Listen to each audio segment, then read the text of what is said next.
गांव में किसी किसान का नदी के तट पर खेत था। उस खेत में एक आम का और दूसरा नीम का झाड़ उगे।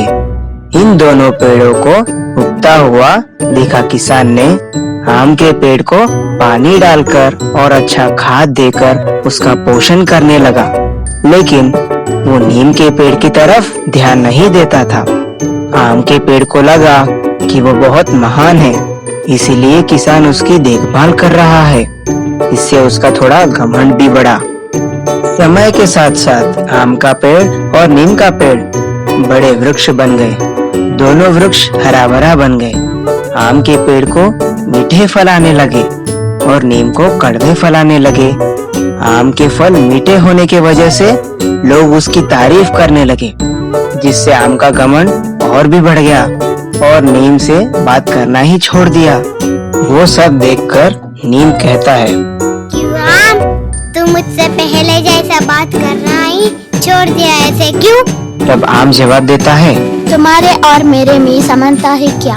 और तुम जैसों से बातें क्या करना? मीठे फल देने वाला मैं कहाँ और बिना किसी काम का कड़वा फल देने वाला तू कहाँ?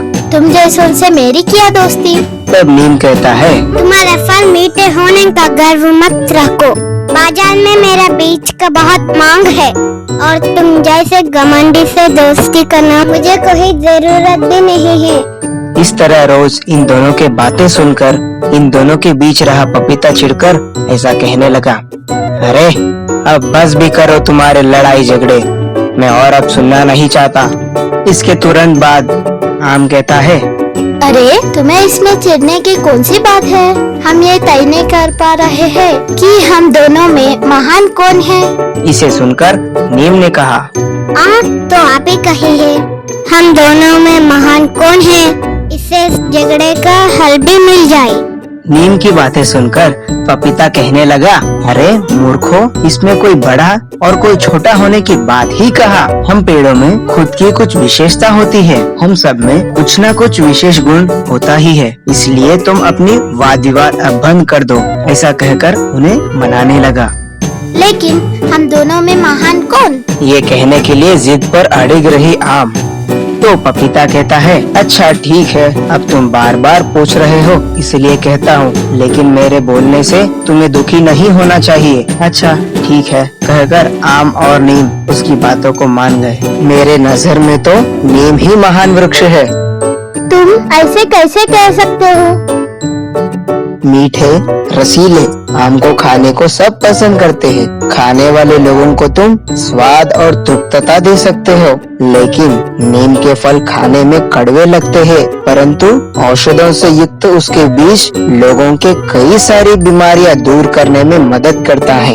ऐसे अच्छे गुणों से युक्त नीम को ही मैं महान वृक्ष मानता हूँ। ऐसा कहकर पपीता ने अपनी राय बताई।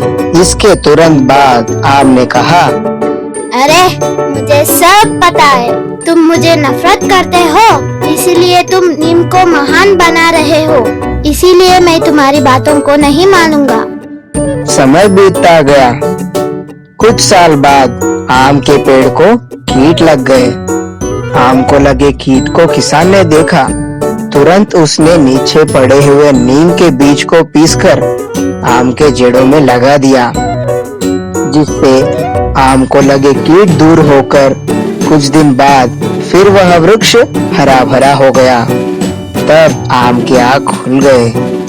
पपीते के कहने के अनुसार मिठास देने में महानता नहीं बल्कि स्वास्थ्य दिलाने में महानता है। इस बात को समझकर आम फिर पहले जैसा नीम के साथ अपनी दोस्ती निभाई।